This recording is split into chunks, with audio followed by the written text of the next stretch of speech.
Blessings, beloveds. Anastasia, Cosmic Astrologer. Welcome back to my channel. Thanks for watching. Thanks for tuning in. And thanks for following my YouTube channel. And I hope that you guys are benefiting from the videos I'm doing, however long or short they may be. Okay, today I'm going to just offer another example of the power of the midpoint between the ascendant and the midheaven. I have done a previous video on this subject, which will be longer than the one I'm about to do. So I'll put the link below for those who haven't seen it to check it out. It is worth watching and listening to, because it will have covered more than what I'm going to cover today. But I guess just a couple of points just to refresh our memory. The midpoint between the ascendant and the midheaven is a midpoint that can only be calculated through having a time of birth. Okay, now midpoint astrology is a field unto itself. It's referred to as Cosmobiology, and this is one of the books that I recommend if you want to explore midpoints.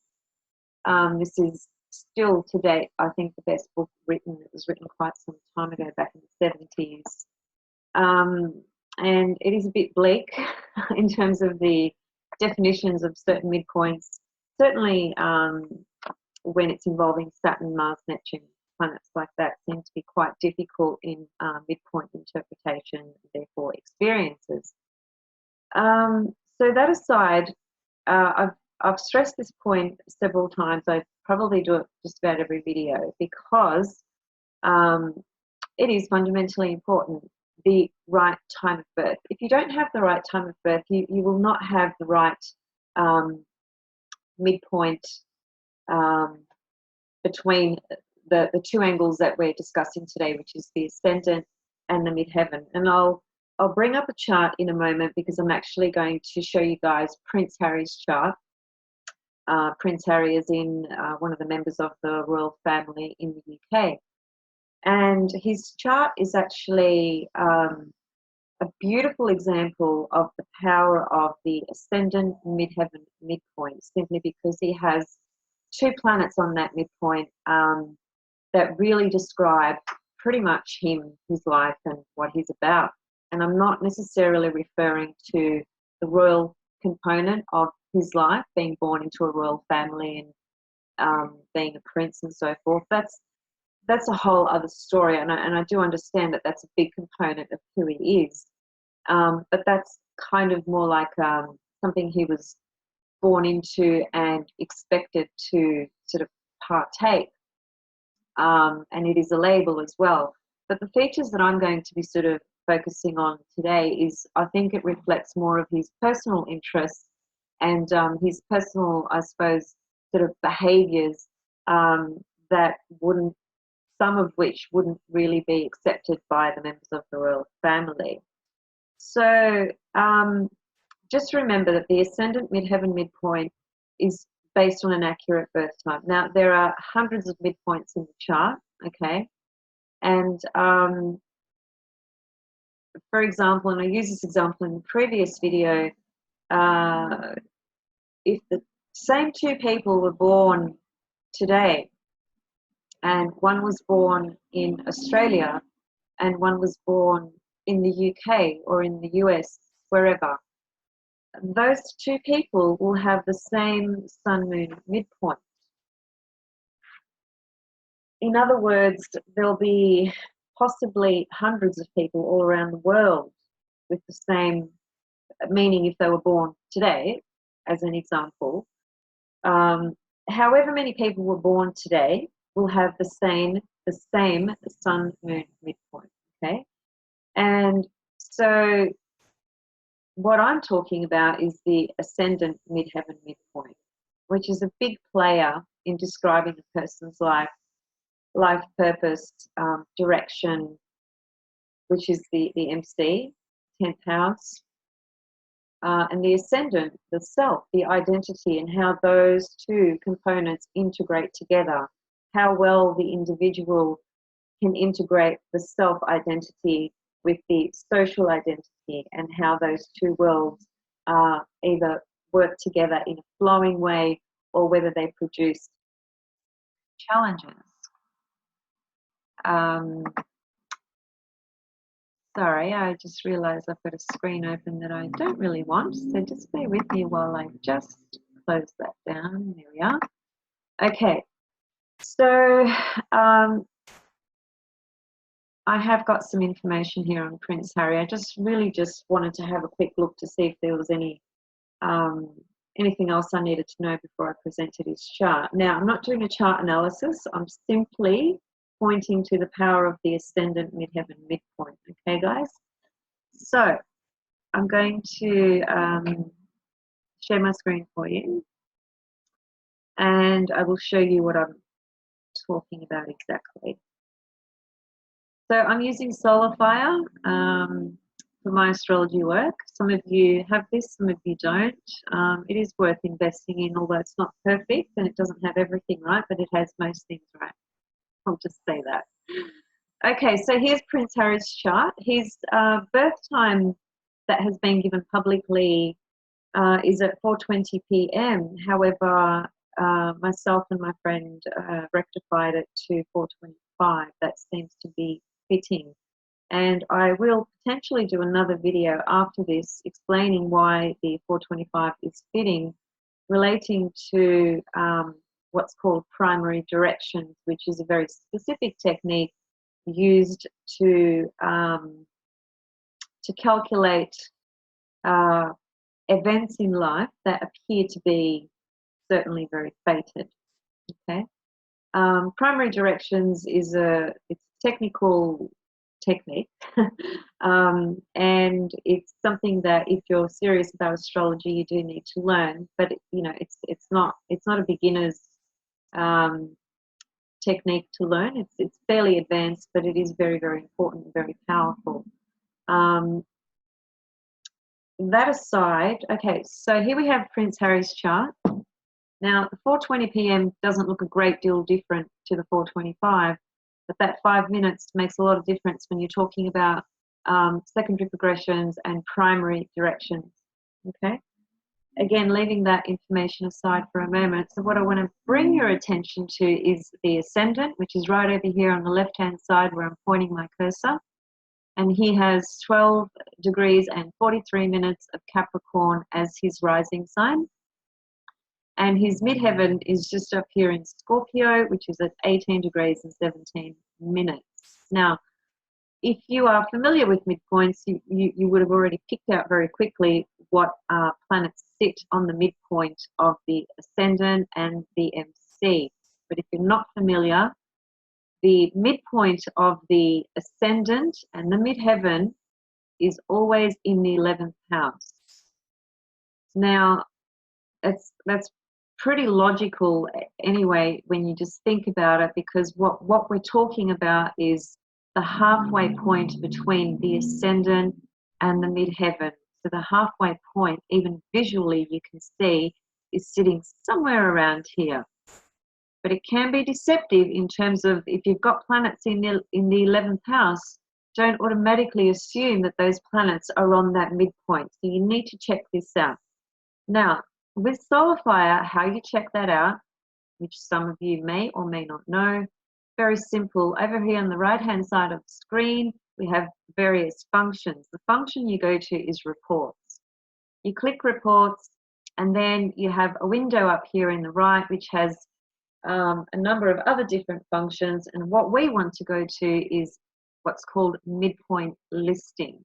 Okay, so we click that, and as you can see, it opens up this window here where we have every single midpoint between every single planet and asteroid and nodes and angles.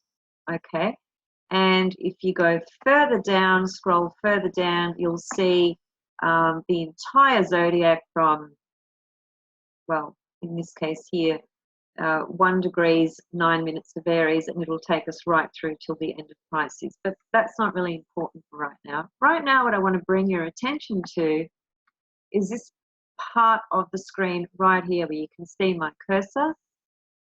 And what I'm trying to highlight here is, you can see in black writing, AS-MC.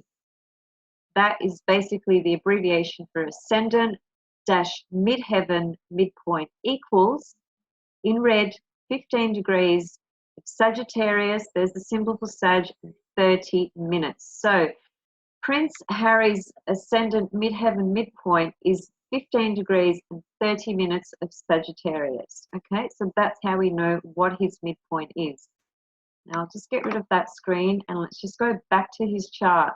Remember what I said, it was 15 degrees and 30 minutes. So the closest planet actually is Mars, but Uranus is in there as well. It's close enough to be affecting that ascendant midheaven midpoint.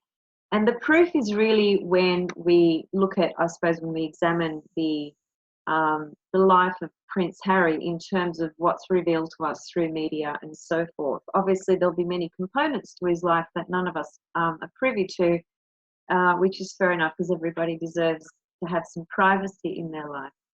But that being said, the main things that I wanted to highlight here is that, well, first of all, Prince Harry has an earth sign ascendant, which is Capricorn. And Capricorn's quite a serious sign, okay? He has moon in Taurus, so there's more earth, okay? He has his sun in Virgo, so there's more. So he's triple earth, basically. Now, earth signs are not by their very nature the ones that you would expect to be sort of unpredictable, risk-taking, different, and those sorts of characteristics. That's more the air and fire signs. When we're talking about qualities in terms of air, water, earth, and fire, the water and earth signs are certainly the signs that would be more inclined to not take risk and to actually seek safety and security. So here we have a prince who has a signature of very strong earth in his chart, triple earth in fact, and yet he has displayed a lot of behaviors in publicly where he's been what I would call quite Uranian. So Uranus is on the midheaven ascendant midpoint and Mars is on the ascendant midheaven midpoint. Now Mars is the stronger one, and Mars really does describe a lot of what he's done in his life with regards to his very strong involvement with the military and the service that he's given in the military and the time that he's spent in Afghanistan and things of that nature. He's a helicopter pilot. You know, he was very involved. He was engaged in a few different posts for weeks on end, and he was on the front line, which is all Mars. You know, Mars is the military.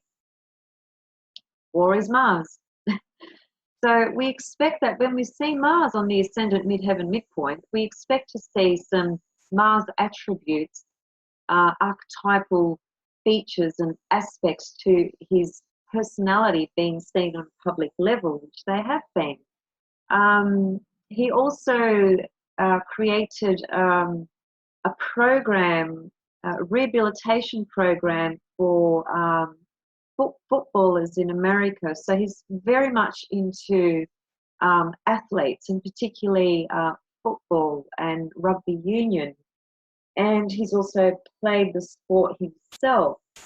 So there's more Mars activity and expression, you know, of a very big part of his life. He's very, very passionate about football, to the point where he developed a rehabilitation program for athletes, you know, and took it to America and launched it and so on and so forth. He's been in the army. He's a helicopter pilot. He's been in the front line. He's given weeks and weeks of service. You know, he's done some things that perhaps another prince wouldn't. So there's Mars being on his ascendant midheaven midpoint, okay? So Uranus is that part of his identity, you could say, that is very unpredictable and erratic. You know, he'll take risks and he'll do wild kind of things. You know, some of the evidence is, I suppose, this is quite a shallow sort of superficial example, but it really does highlight the Uranian nature that Prince Harry demonstrates. When he was caught in LA, he was photographed naked with other people naked, and they were playing billiards naked, and you know, all this sort of stuff. Very sort of wild, out there kind of behaviour. Certainly not behaviour that a royal family would expect of their young prince. And you know, he copped a lot of slack for that, copped a lot of shit. And you know, he's done other wild, crazy sort of things as well. That's not my opinion or my perception on that behaviour. That's just what it's been termed and labelled in the public eye, in the media. And anyway, there it is there. So you can see this is a really powerful example of a person who's triple Earth. Capricorn is their rising sign, very conservative rising sign. Moon in Taurus, that's also conservative. Sun in Virgo, that's also conservative. So, you know, Earth is not about any of these things that describe big aspects of his life and what he's engaged himself in and what he's devoted himself to, which is the military, the sports, and the Uranus bringing in the erratic, sort of unpredictable, wild type behavior. Now, if you weren't aware of midpoints and you weren't paying attention to the Ascendant Midheaven midpoint, you would miss this, because you would just read the 11th house, okay, as the 11th house. You would read it with Mars and Uranus in the 11th house, and then you just might make the simple assumption that, well, Mars and Uranus, you know, perhaps expresses, you know, the friends and groups he hangs out with, and you know, all the stuff that the 11th house means. And that's, of course, that's there as well. There's no question about that. We don't just disregard the meaning of Uranus and Mars in the 11th house. That's another layer and level to an aspect of this chart area of life, 11th house. But it certainly describes the Mars Uranus on that midpoint, really describes something very, very personal about, you know, his mission in life, you could say, almost, and what has really captured his attention and how that has been integrated on a social public level and what he's achieved through that and so forth. So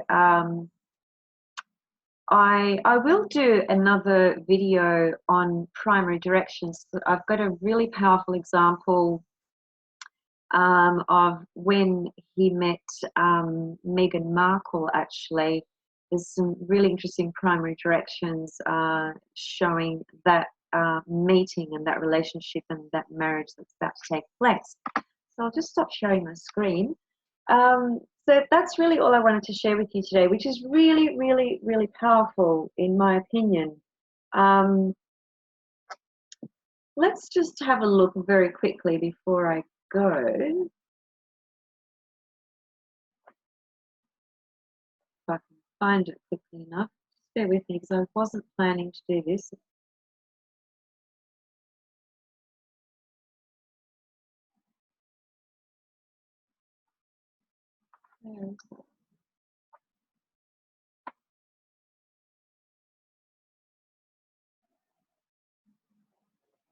Okay. So this is what Everton has to say about Mars on the Ascendant Midheaven midpoint.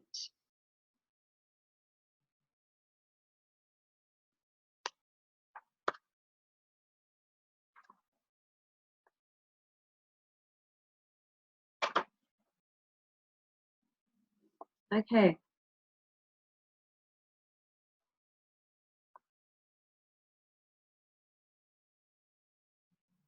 The individual in, this is Mars, the individual in action, a positive attitude towards one's family and one's colleagues. No, sorry, that's, thought that wasn't right. Forgive me.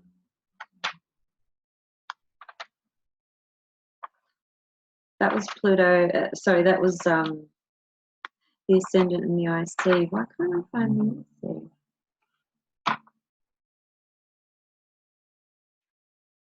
Anyway, look, never mind. It might just take a few more minutes, and I just want to leave it there for today. So there you go. There's a really beautiful example of just how powerful the Ascendant Midheaven midpoint is when we have planets on that midpoint, and how they can characterize and describe a really massive component of how we function in the world, how we're seen out there, and the planetary energies that are on that midpoint are going to describe those expressions, you know, of what's going to come through. So Mars, I explained to you, describes his military sports stuff, and the Uranus component describes his unpredictable behavior and very unusual behavior for a prince. So I hope you enjoyed that, guys, and feel free to ask any questions and to make any comments or to contact me for a reading. Don't forget that birth time is crucial. A lot of people are still not getting that. You know, people work with rough times, and if you want accuracy with a number of different things, you need to have an accurate birth time. Sometimes that can be very tricky and challenging to achieve, and sometimes, you know, it's a lot easier. It just depends on the source of the birth time and, you know, a number of other things as well. So yeah, I'll leave it there. Thanks for watching, guys, and see you soon.